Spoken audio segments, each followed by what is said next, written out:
How you guys doing today? It's Master Mark Canar, and I'm out here at my Hemlock location. Let me shoot you guys a quick view of it or whatnot. You can see we have our gym area and everything right over there. So you see all the trophies I got from over the years. There's a bunch of them out here. And, I'm just dreaming, man. We got some big plans out here, but I can't tell you guys all the stuff. Goal setting, and probably within the next year, we'll be having probably one of the biggest martial arts schools in the state around this area. So that's kind of like what the goals are going to be. I got done working over at the Hemlock gym this year. Or I mean, not the Hemlock Hero one, with Mr. Wirth and my buddy Master Rocha, and a lot of other people helped me out. And then the year before that, I was out there with Mr. George Fonseca, man, with a bunch of other instructors. Mr. Eric Reynolds and Mr. Scoot were out there helping me, and we built a huge gym, almost 8,000 square feet out in the Midland Mall, so you guys can check it out. And my smallest gym right now is where I started 22 years ago, over in the Bridgeport area. That's like my smallest gym, and I remember people used to come to it and say, man, this gym is huge. Well, I just couldn't stop dreaming. That was it. And, yesterday I had a master's message, and I talked about leadership and how leadership is really important to invest in other people, to have true servitude. And today I want to talk to you a little bit about what happened and how I feel like people become more valuable, and what you have to do to be a leader to have high value. And basically, I'm going to tell you guys a little story now. When I was about 17 years old, I was green belt, brown belt in Shotokan, so I was just a little bit away from black belt when I got my brown belt. And I remember Mr. Holtz literally asked me to start helping him teach class. And he explained he didn't have very many students, which was actually a good thing for me, because it gave me experience to work with those athletes. And Mr. Holtz had a lot of different ideas that he put in my head, and he probably didn't realize the magnitude of what was going to go and what was going to happen later on in life. But he invested in me, and he invested in Mr. Wirth, and he invested in Master Rocha, and he invested in Bob Wagner, and he invested in Master Enos. And guess what? We all work together still, which is super, super, super awesome. I love those guys. But basically what happened was I realized that in life, it doesn't matter sometimes what you get paid. It's more important with what you're becoming, which is very important. That experience that you get, whether you get paid or not, is making you become something more valuable to our society. So you can't think all the time as a leader about what you're going to get paid. It's better to think, who am I becoming? Am I becoming a better person? And when I got the opportunity when I was 17 years old, I remember thinking, man, I'm going to become a martial art instructor one day.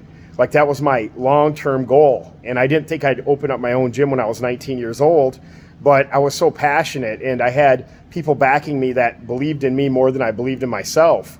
And those people, really gave me the torch to carry, so to speak, and to move forward in my life. And now I'm able to help other people. And when people start to teach with me, I have some people over at my Bridgeport gym, Audrey and Hope.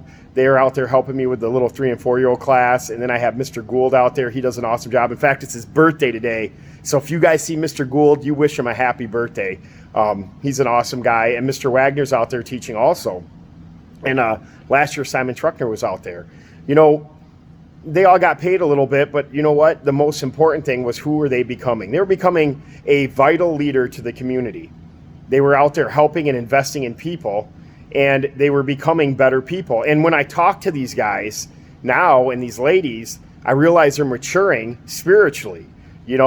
What's going on inside of them is making them more valuable to everybody in our community. And one day they'll pick up the torch where I left off, or if I have to move or something happens, they're able to pick up the torch and keep carrying it to really help people in the martial art world. My entire vision is to change one student at a time. And when I do that, I literally think about helping them with their personal and professional development, making them become better people. Sure, they learn how to kick. Sure, they learn how to punch. A lot of the guys do jiu-jitsu. Some of them do MMA. And that, I love doing that. That sport, I'm very passionate about all of that stuff. But the biggest thing to me is seeing people's lives change. Really pulling out the greatness that's inside of them. And in order to do that, you have to literally understand when you're doing something, it's not always about the money. It's about, who are you becoming? You got to look at it long term. You got to say, if I do this for a year, what type of person am I going to be at the end? Because all that experience matters. And you know, I got a lot of people that went to college. I have like over 200 college credits, and I went to Delta, SVSU. I even went to Bible. I did some Bible college study courses, everything like that. And the thing is that doesn't give me the experience I need to work. And a lot of my college buddies, they get done and they're like, I can't find a job because I don't have any experience. You know, you really want to impress people, do it for free. Go out there and try your best and do it for free. You know, and I say this to the students all the time, more you give, more you get. And that's why I always give the first 6 weeks of training for free. You know, I want you to come check us out. If you only train for 6 weeks, you get a free uniform, you get 6 weeks of classes. Hey, you know, maybe a piece of me will be with you sometime in life and it'll get you through some hard times, you know. That's what I think. I'd rather you become a little bit better of a human being than never meet me at all. You know, that's my goal. That's what all my instructors' goals are, is to invest in other people. Because they know it's not always about the money, it's who you're becoming. If you want to be valuable, you have to realize that. Put in the time, and you'll become an expert. People will know you for your expertise. And don't be afraid to try. That's the master's message for today. And I'll talk to you guys later. Bye.